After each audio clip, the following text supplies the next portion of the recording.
जातिवाद भेदभाव को छोड़ के भगवान की भक्ति करनी चाहिए। देखो जातिवाद में कचना है, हम और आप सब एक मानव हैं। गीता के अनुसार केवल दो ही जातियां हैं, या तो मनुष्य देवताओं जैसे हो या फिर असुरों जैसे हो, तीसरी तो कोई जाति है नहीं। जाके हृदय में देवी संपत्ति कार्य करे वो देवताओं जैसे है, वो देवता है।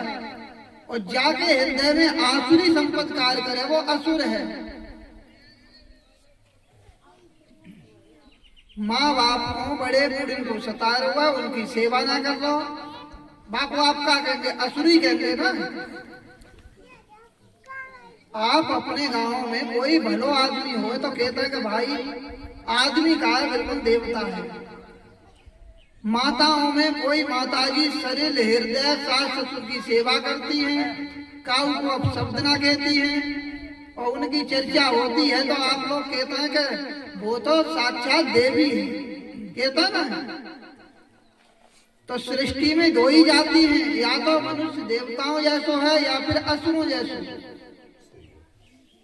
गीता में भगवान ने कही है कि चातुर्वर्णम मया सृष्टम गुण कर्म विभाग सह। ये चार वर्णों की रचना जो है वो मनुष्यों को अलग अलग ना बांटो है, वो गुणों के अनुसार विभाग करो हुआ है। जैसे ब्राह्मण क्षत्रिय वैश्य और शूद्र। शूद्र माने नीच ना है, शूद्र मानी है अल्पज्ञ ना समझ, जानकारी ना है।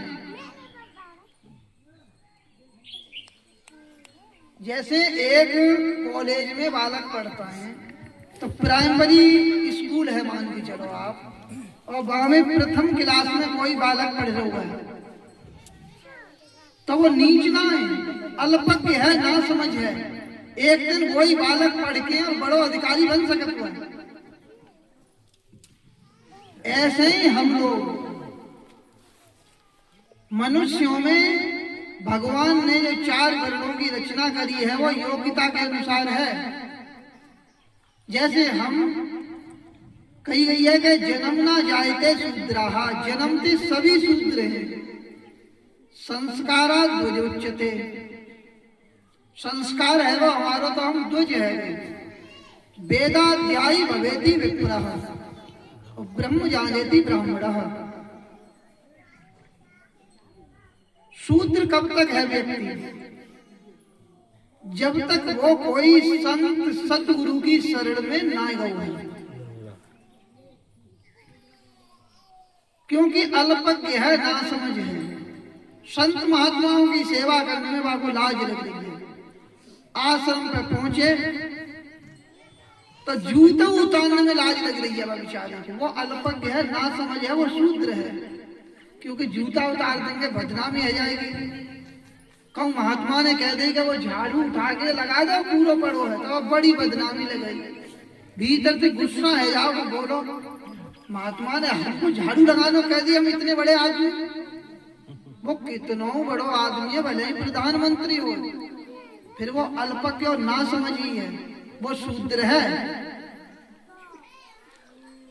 महात्मा के आश्रम में पहुंचे, काऊ धर्म स्थल में पहुंचे, सबकी सेवा करने की रुचि बन गई। सेवा करने में कोई बदनामी ना लग रही। यहाँ तक कि वो व्यक्ति अपनी ससुराल में पहुंच गया और आश्रम में पहुंच गया तो वो झाड़ू लगा तो लाज ना लग रही है।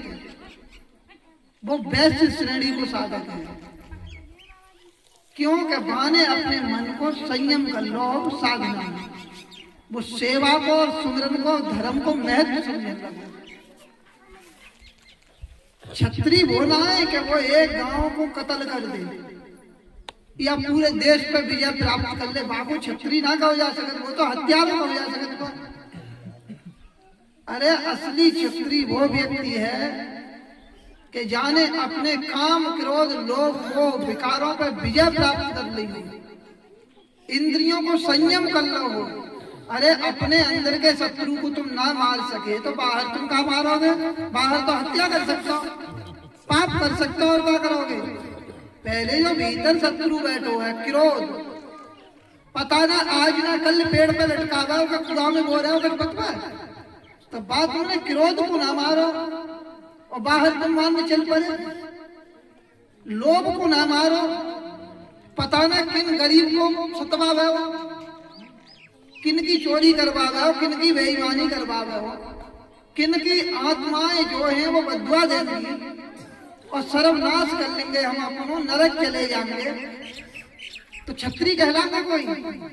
अरे शूद्र हैं हम, ना समझ हैं, अल्पज्ञ हैं। छत्री वो व्यक्ति है कि अपने इंद्रियों को संयम कर ले, दूसरे की बहन बेटी ताक रहे, दूसरे को हम धन ताक रहे, हम छत्री कैसे हैं? का हमने अपनी इंद्रियों को, मन को संयम करो है भाई। तो छत्री वो है कि जो अपनी इंद्रियों पे काबू कर ले, अपने आप को संयम कर ले, अपने आप पे विजय प्राप्त कर ले, वो छत्री है। और ब्राह्मण वो है कि ब्रह्म तत्व को विदित कर ले, वो ब्राह्मण है। लेकिन अभी वो है साधकी, क्योंकि वहां को लक्ष्य दिखाई दे रहा है, आमनो सामनो है। फिर जब सर्टिफिकेट मिल जाएगा वो अकेले बन के, तो ना वो ब्राह्मण है, ना क्षत्रिय है, ना वैश्य है, ना शूद्र है। वो चित्त जो है वहां को केवल स्वरूप में समाहित है, वो भगवत तत्व में समाहित है। जैसे नदियां समुद्र में जाके मिल जाती है तो वो नदियां ना रह जाती है, वो तो समुद्र ही है यात्रा से। वो कही है यही जानोगे, यही जानत जग जाए हेराई और जागे जथा स्वपन भ्रम जाई। भाई जान के पे स्वपन खत्म है वो।